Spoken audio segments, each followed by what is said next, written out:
Yo, it's your boy Vega Bomber, and welcome to Vega Bomber Land.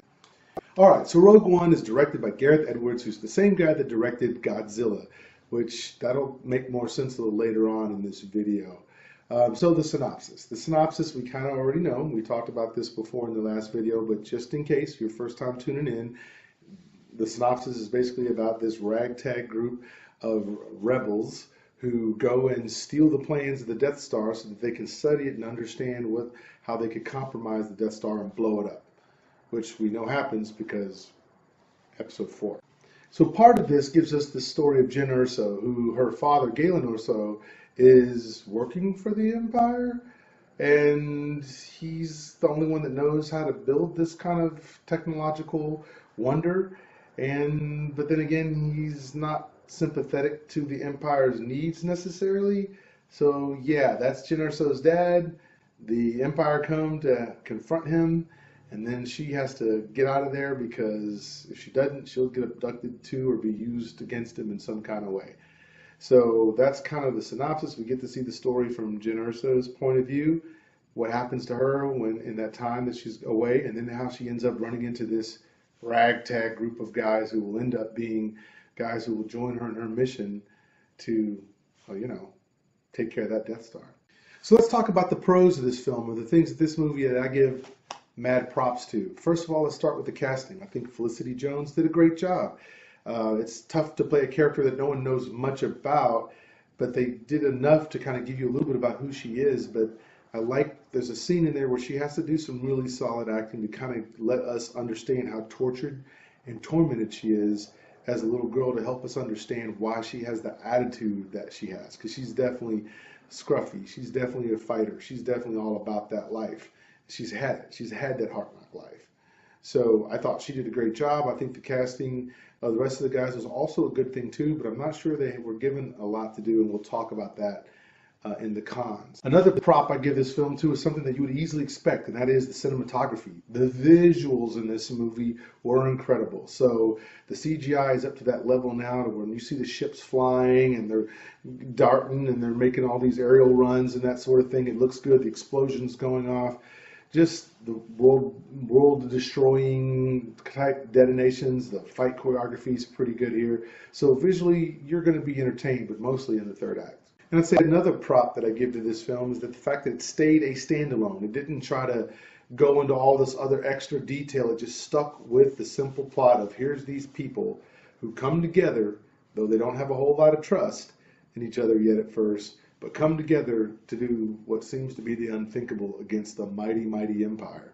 So I love that it stayed with that. It didn't try to go, well, this is so-and-so's mom, and so-and-so's mom's going to come back later on and be force sensitive, and this person's going to do this.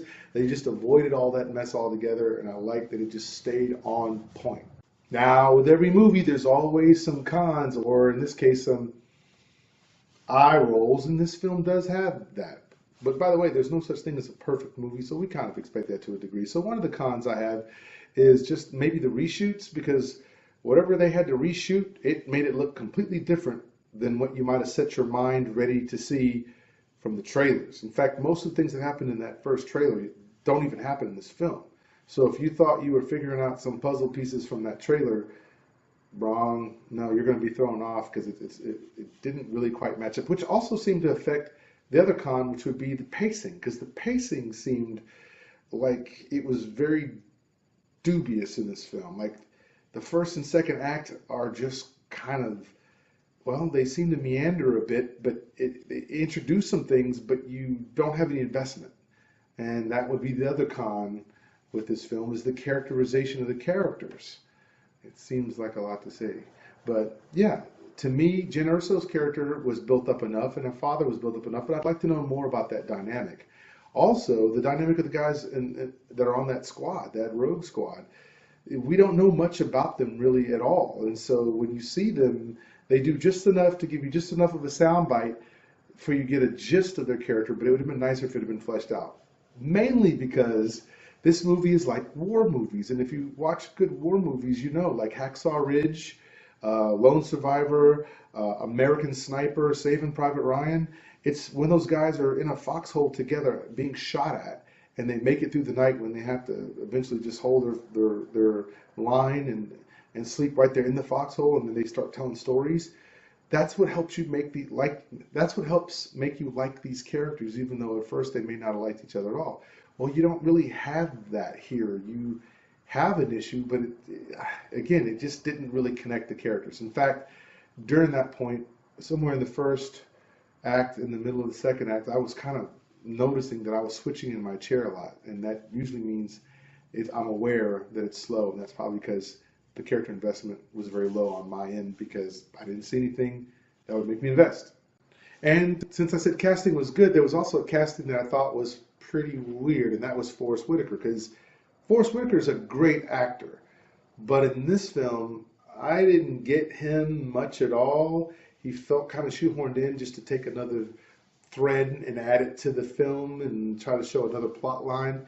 But I didn't like the way he sounded. If you thought that Batman sounded crazy in the Nolan movies with a real husky voice, the voice that he was going for on this one, I don't know if he was directed that way or if he just did it, I didn't buy it, and I just didn't like Forrest Whitaker in this film as Saw Gerrera. I didn't like him in it at all, just like I didn't like Samuel Jackson as Mace. I just didn't.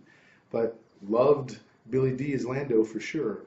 But in this case, I think it took me out of the movie a little bit.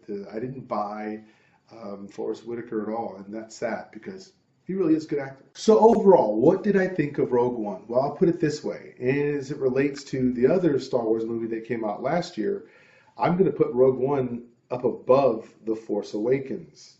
Now, hear me out. It's probably because of this.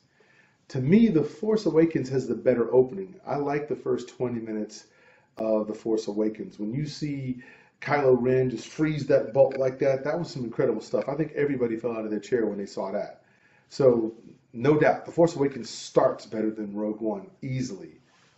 But Rogue One finishes up a lot better, in my opinion, than The Force Awakens did. In fact, you could go to this movie just to watch the third act because it's so pleasing to see Darth Vader and everything else that happens. I'm trying to stay spoiler free because in a few minutes I'm going to go spoiler. But the third, so to me, it's kind of like, it's not how you start, it's how you finish. And this movie finishes well, Rogue One. The Force Awakens started well, but then the longer it went on, the longer it just kind of went the direction it wanted to go, which was basically a copy of The New Hope. So, I know, but those are facts. I have to put that out there. All right, so if you've not seen the film before, now's the time where you want to pause this and go see the film and then come back.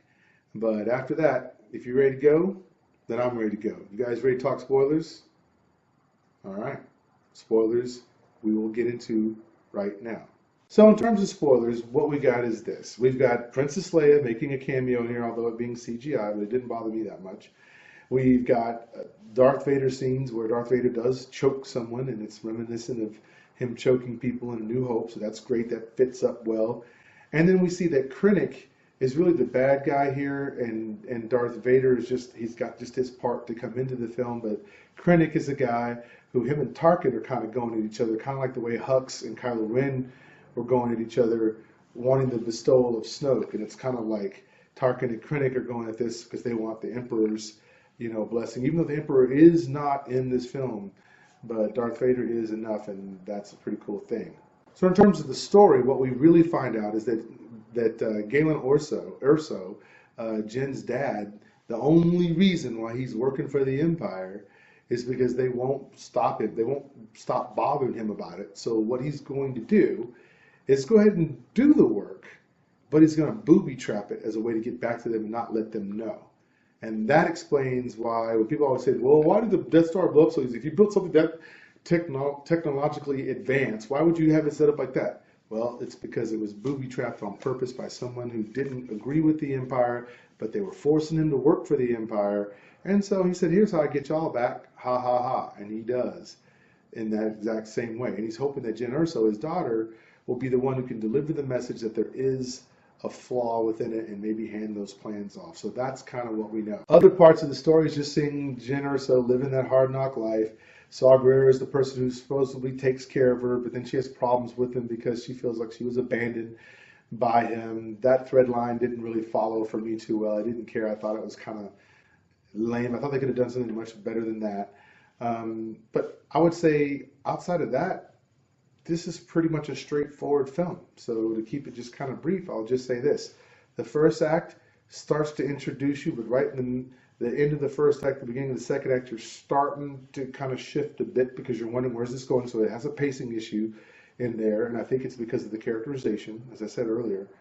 But third act is where it's at, folks. You stick around for it because Darth Vader goes mental. He goes intense, and it's dark, and the way it's shot, him just breathing in the room, dark, and that's all you hear is the breathing, and then the only way you see him is because he lights up that lightsaber, and then he just goes straight.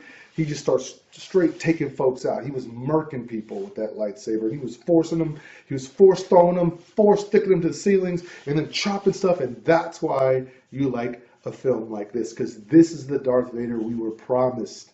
This is the Darth Vader we wanted to see, not the one at the end of episode 3 that just goes, no! Man, bump that Darth Vader. That Darth Vader was weak. We ain't missing him at all. Here's this. Here, let me sign his release papers. Let that Darth Vader go. The Darth Vader in this film, that's the one that you want.